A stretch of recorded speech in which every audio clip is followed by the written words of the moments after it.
nous voyons bien aujourd'hui que le multiculturalisme conduit à la catastrophe. Dans tous les pays occidentaux, ils sont au bord de la catastrophe de ce fait-là.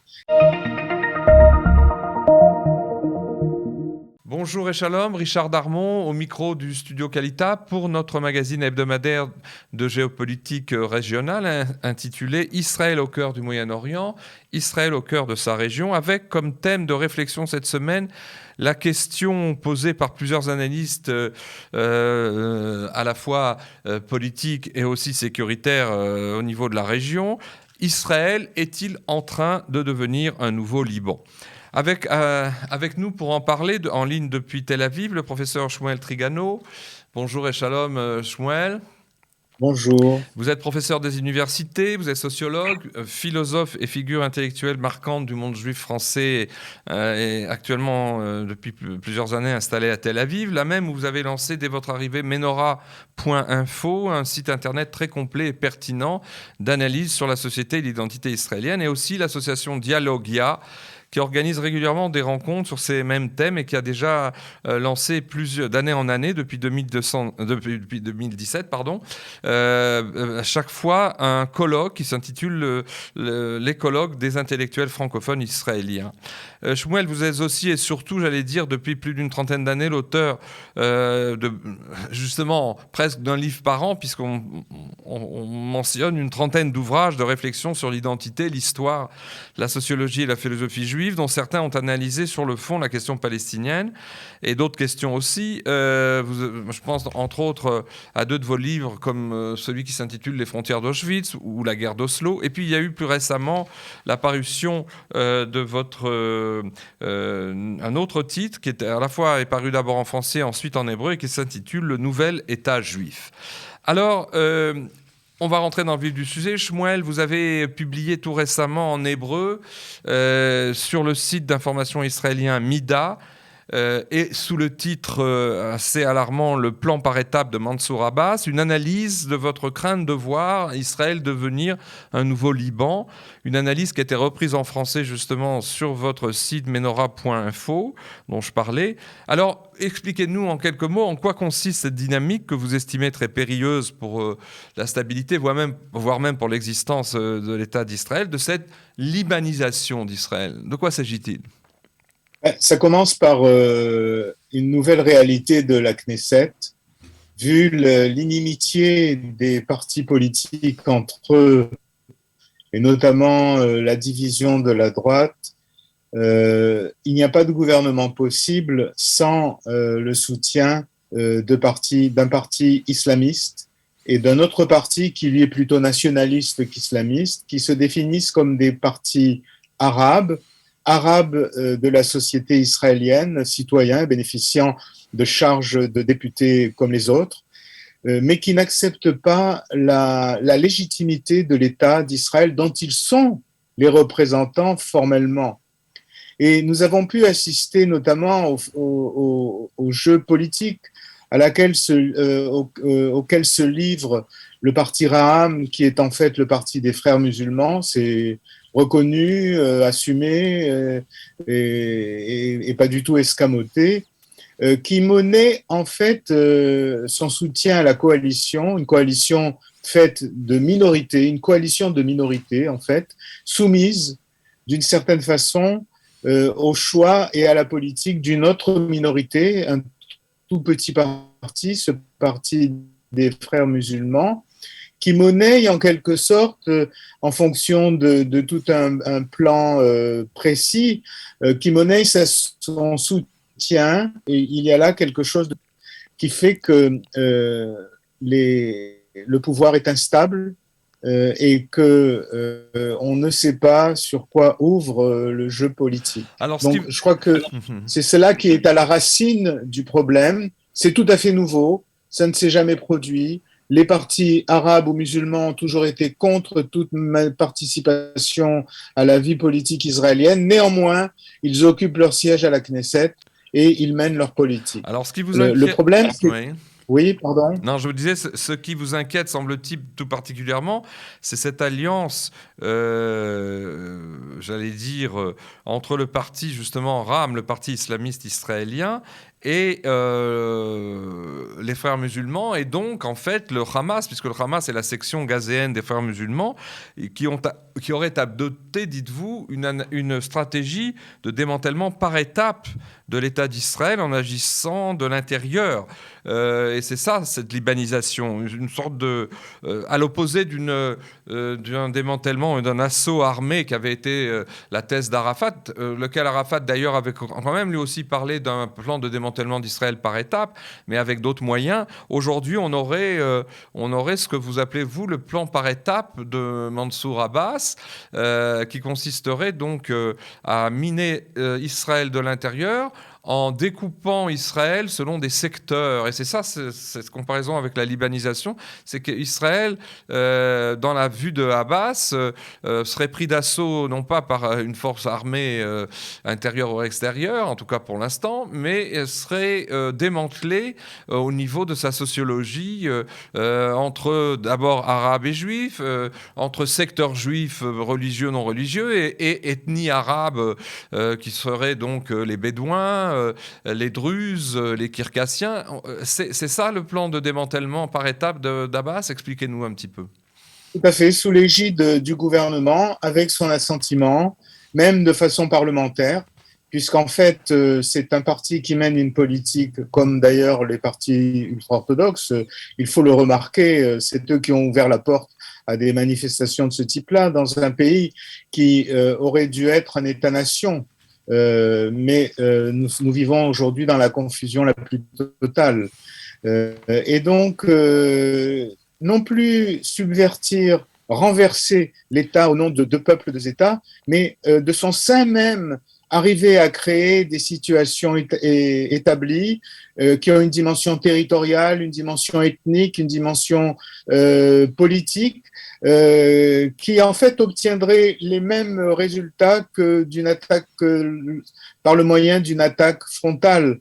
Et c'est ça qui est tout à fait nouveau, parce que nous avons vu, par exemple, que l'électorat de Raham, qui est l'électorat bédouin du Negev, aussitôt après ces votes, se sont comportés comme s'ils étaient les détenteurs nationaux des terres qu'ils occupent.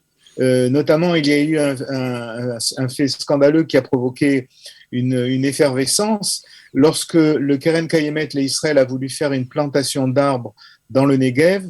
Les Bédouins se sont radicalement opposés en prétendant que c'était leur terre. Non pas des terres en privé, mais des terres en quelque sorte de possession collective. Et donc, en fait, proto-nationale, pourrait-on dire. Et là, soudain, le président de ce parti, Mansour Abbas, s'est révélé peut-être trop rapidement, trop vite. Il a fait un discours qui ne laissait pas d'hésitation possible quant au sens des choses. Mais le même Mansour Abbas a fait une autre déclaration sensationnelle dans ces dates-là, à cette époque-là, en disant que l'État d'Israël était un État juif. Ok, il le reconnaissait, il l'enregistrait. Cela ne s'est jamais produit. Mais qu'est-ce que cela voulait dire? Dans un univers dans lequel il y aurait un démembrement territorial, eh bien, le secteur juif, notamment Tel Aviv, la zone centrale du pays, qui est la plus importante, serait à l'instar d'un Negev bédouin, d'une Galilée palestinienne, etc. Et même, pourquoi pas, d'une Cisjordanie sous l'égide de l'autorité palestinienne. Oui, il y aurait bien une nation juive, mais comme il y avait des nations juives dans l'islam ancien, et dans la charia, en fait. Donc, ce qui apparaît pour les ignorants et les gens qui n'ont aucune connaissance du monde arabo-musulman comme quelque chose de merveilleux, de fondamental, est extrêmement douteux. Il annonce toute une ligne politique et intellectuelle qu'il faut le plus rapidement possible contrecarrer, parce qu'en fait, elle ouvre la porte au démembrement interne de l'État-nation israélien, et c'est-à-dire à quelque chose de catastrophique si on voit à côté le cas du Liban. Alors justement, dans le cœur de votre analyse, vous avancez, vous analysez ce que pourrait être ce processus de démembrement par étapes de l'intérieur, cette libanisation, et vous dites ceci, je cite donc, plutôt qu'être vaincu dans une guerre classique par le terrorisme ou un plan américain ou européen, l'État d'Israël peut l'être de l'intérieur sous forme de démembrement successif, chacune des régions qui pourraient être d'ailleurs identifiés à des tribus ou à des groupes ethniques ou religieux, obtenant une forme d'autonomie territoriale échappant à l'État, inéluctablement au profit de l'autorité palestinienne et du Hamas. Un réseau de noyaux territoriaux, dites-vous, de nations locales, entre guillemets, couvrirait alors tout le territoire entre le Jourdain et la mer, les Juifs eux-mêmes étant répartis selon c'est ce qu'on appelle les mixarim, les secteurs ultra-orthodoxes, sionistes, religieux, laïstes, traditionnalistes, etc., ramenés ainsi, vous le disiez à l'instant, au rang de ce qu'on appelle en hébreu des chamoulot, qui structurent la population musulmane du pays. Et bien, on en parlait à l'instant, les Arabes, les Druzes, les Bédouins, les Circassiens. Et vous concluez cette partie de l'analyse en disant, au fait, c'est cela l'État juif que reconnaît Mansour Abbas dans sa déclaration théâtrale, c'est-à-dire un État qui serait égal à ces chamoulottes, un État de dhimmi, ce que vous venez d'expliquer. Alors, et vous ajoutez, ce qui est encore plus inquiétant, l'État subsisterait surtout comme pourvoyeur de services et de budget, en somme dans une fiction de souveraineté exposée à la paralysie en situation de guerre. Est-ce que on se dirige vers cette situation et vous appelez à une prise de conscience citoyenne. Qu'est-ce qu'il est possible de faire face à cette dynamique ? Une conscience citoyenne, effectivement, même pour les citoyens arabes, si vous voulez, pas simplement les citoyens juifs. Parce qu'en fait, c'est la question de la citoyenneté qui est posée ici et de l'identité de l'État. Or, nous avons vu que l'État façon Liban conduit à une catastrophe à tous les niveaux. Je dois d'ailleurs rappeler quelque chose de tout à fait étonnant et affligeant, que la grande idée du précédent président israélien était l'idée des 4 tribus. Israël est composé de 4 tribus, les Arabes, les ultra-orthodoxes, etc., etc. Et c'était l'idée, la grande idée de sa présidence, de sa législature. Il y a eu même des groupes qui ont travaillé autour de ça. Je pense que c'est de Ruby Rivlin, vous voulez dire. Reuven Rivlin. Oui. Je pense que c'est une catastrophe irresponsable d'imaginer un modèle pareil. C'est ne pas connaître l'Orient, c'est ne pas connaître le monde arabo-musulman, c'est ne pas connaître la réalité politique contemporaine. Nous voyons bien aujourd'hui que le multiculturalisme conduit à la catastrophe. Dans tous les pays occidentaux, ils sont au bord de la catastrophe de ce fait-là. Il faut bien garder ceci. Dans un État dominante, et il y a dans le domaine privé toutes sortes de libertés possibles, mais la citoyenneté reste individuelle, qu'on soit arabe ou qu'on soit juif, etc. Et c'est cette question-là qui est restée pendante et qui n'est toujours pas résolue en Israël, et qui donne lieu justement à toutes ces manifestations. Parce qu'en fait, tout ceci se passe dans un arrière-plan inquiétant. Le Hamas de Gaza a changé de politique. Il prétend représenter tous les Arabes de Palestine, entre guillemets, y compris les Arabes israéliens. Les Arabes israéliens ont manifesté qu'ils répondaient à ces mots d'ordre. Lors du dernier conflit à Gaza, il y a eu des pogroms, il y a toujours des caillassages de voitures, toutes sortes de problèmes de sécurité. La sécurité n'est pas assurée en Israël depuis de nombreux mois. Et c'est quelque chose d'inquiétant, justement, quand on pense à cette dimension-là. Elle autorise toutes sortes de dérapages qui ne seront pas maîtrisables. Et donc, il y a là un enjeu capital pour la survie d'Israël et la continuité d'Israël. Parce qu'en fait, il n'est pas possible de concevoir un Israël qui serait multiculturaliste, un Israël qui serait binational. Ça ne marche pas. Ça n'a jamais marché dans l'histoire. Montrez-moi un pays multiculturel qui est viable. Aujourd'hui, il n'y en a pas. Et de même, ce qu'on appelle l'État de tous ses citoyens. Ça n'existe nulle part. dans le monde entier. C'est un mythe gauchiste aujourd'hui qui ne correspond à rien. Donc il y a un enjeu vraiment gravissime qui se pose aujourd'hui, qui n'a d'ailleurs pas grand-chose à voir aussi avec la question de la nature d'un État juif, etc. Ça, c'est une question de luxe. D'un deuxième étage de cet édifice.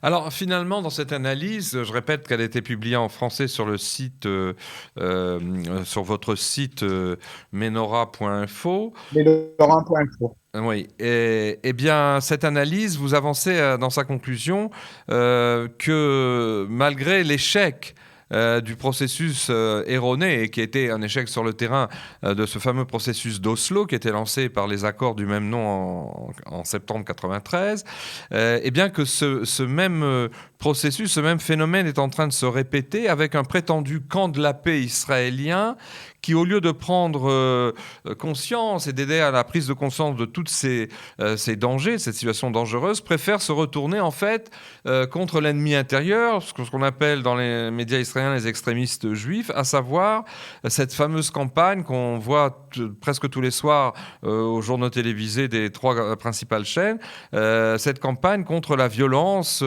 des colons, entre guillemets, qui a été un thème qui a été repris centralement par le ministre Bar-Lev, le ministre de la Sécurité intérieure. Et vous dites à ce propos, je cite la quasi-conclusion de votre analyse, vous dites « Ce ministre lâche les Juifs des territoires pour obtenir un bon point de la puissance européenne, sollicité d'intervenir dans les affaires de l'État. C'est le schéma d'Oslo dont son parti, le Parti travailliste, fut l'artisan qui se profile à nouveau. Le camp de la paix se retourne contre ces extrémistes pour négocier avec de pseudo-modérés palestiniens supposés se dissocier de leurs extrémistes, et ce, en vue de constituer un front commun contre les extrémistes des deux camps.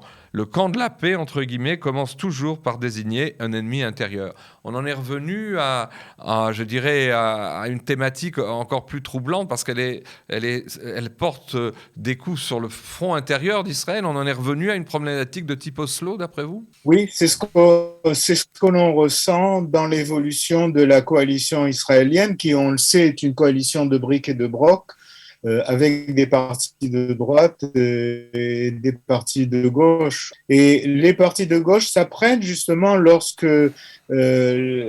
à relancer le processus d'Oslo. Et ce processus d'Oslo, il s'est manifesté en Israël à travers la thématique du camp de la paix. Je rappelle aux auditeurs que le camp de la paix, c'est une notion typiquement stalinienne. D'organisation politique, une notion typiquement stalinienne. Le camp de la paix a toujours un ennemi. Évidemment, un ennemi intérieur, mais un ennemi extérieur. Par contre, il a aussi des amis à l'extérieur. Et c'est l'union des soi-disant modérés pacifistes contre des extrêmes de chaque côté. Or, c'est mal comprendre la situation. Dans la mesure où, en fait, comme on l'a vu, Oslo a démontré qu'il menait à une impasse et qu'il pulvérisait l'unité de la société israélienne. Donc, il y a alors, ce problème se manifeste à travers les actes parfois abusifs, il faut le dire, aussi des habitants des territoires, mais aussi qui répondent à une agressivité générale sur les routes, dans les territoires, y compris même en Israël. Donc, en fait, la police n'est pas là, elle est absente, l'armée est absente. Quand on assiste à ces conflits, vous voyez forcément, à un moment donné, ceux qui sont agressés réagir, prendre les armes, entre guillemets, eux-mêmes pour réagir. Donc, il y a, je le répète, une très inquiétante absence sécuritaire dans de nombreux territoires de l'État. Et donc, tant que cette solution, tant que cela ne sera pas, tant qu'on ne trouvera pas de solution au rétablissement de la sécurité et à l'effervescence qui est entretenue par le Hamas, notamment dans ses cellules dormantes, autant en Cisjordanie que dans les territoires israéliens, eh bien, il y aura cette instabilité sécuritaire. Donc, en fait, le problème, c'est de savoir qui a commencé, qui est responsable. Et là, on est dans une sorte d'impasse dans la mesure où il y a eu cette rencontre avec le ministre de la Sécurité intérieure et les représentants européens. On sait que les représentants européens conduisent une politique très spéciale et qui n'est pas favorable à Israël dans les territoires. Et comme si, en fait, ils s'excusaient de l'absence de sécurité dans les... Et ce, en mettant finalement sur le même plan, à titre fallacieux, ce qu'on appelle dans les médias la violence juive et la violence arabe, en les mettant évidemment sur le même plan. Oui, il y a même eu cette tentative après les pogroms de Saint-Jean d'Acre, les pogroms de Lod, d'établir une sorte d'équilibre entre une pseudo-responsabilité des Juifs agressés et des agresseurs citoyens Absolument. arabes israéliens. Parce qu'en fait, c'est gravissime ce qui s'est produit durant cette période. Absolument, et ça n'aide pas à la clarification des problèmes que nous avons évoqués. Écoutez, nous arrivons au terme de du temps qui nous est imparti. Je vous remercie, Shmuel, d'avoir consacré justement du temps au Studio Qualité, de vous être montré disponible. Merci aussi aux auditeurs de nous avoir écoutés, et à la semaine prochaine. À bientôt.